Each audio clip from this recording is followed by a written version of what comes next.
Kasat Reskrim Solok Selatan AKP Ulil Rianto Ansyari yang tewas ditembak rekan sesama polisi dikenal sebagai sosok yang rajin beribadah. Ketua Majelis GPIB Jemaat Efrata Padang, Salmon Leatemia mengenal almarhum AKP Ulil Rianto Ansyari sebagai jemaat yang baik, ramah, dan tekun beribadah. Ulil merupakan salah satu jemaah di GPIB Efrata Padang di Jalan Bagindo Aziz Can nomor 19, Kota Padang. Salmon Leatemia berkenalan dengan Ulil sejak setahun terakhir. Meskipun bertugas di Kabupaten Solok Selatan, Salmon Leatemia mengatakan Ulil tekun beribadah. Menurutnya, jenazah akan dibawa ke Bandara Internasional Minangkabau, Padang Pariaman, untuk kemudian diterbangkan dengan pesawat ke Makassar.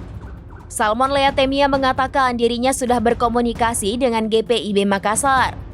Menurutnya, GPIB Mangamaseang Makassar juga tengah bersiap melakukan persiapan upacara.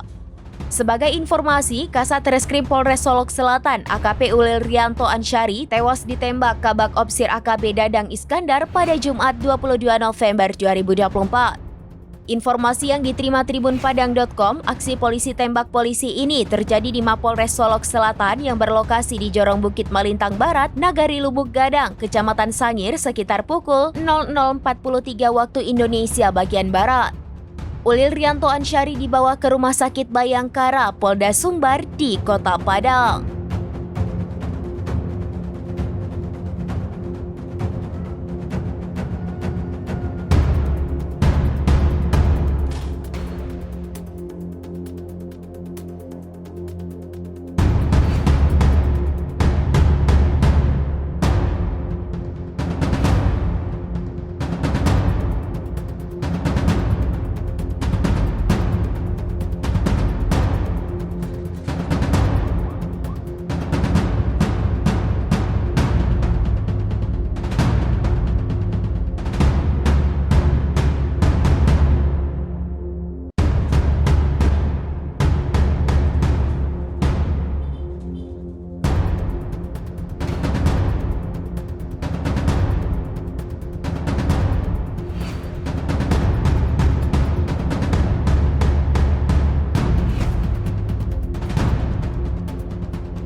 Download Tribun X sekarang, menghadirkan lokal menjadi Indonesia.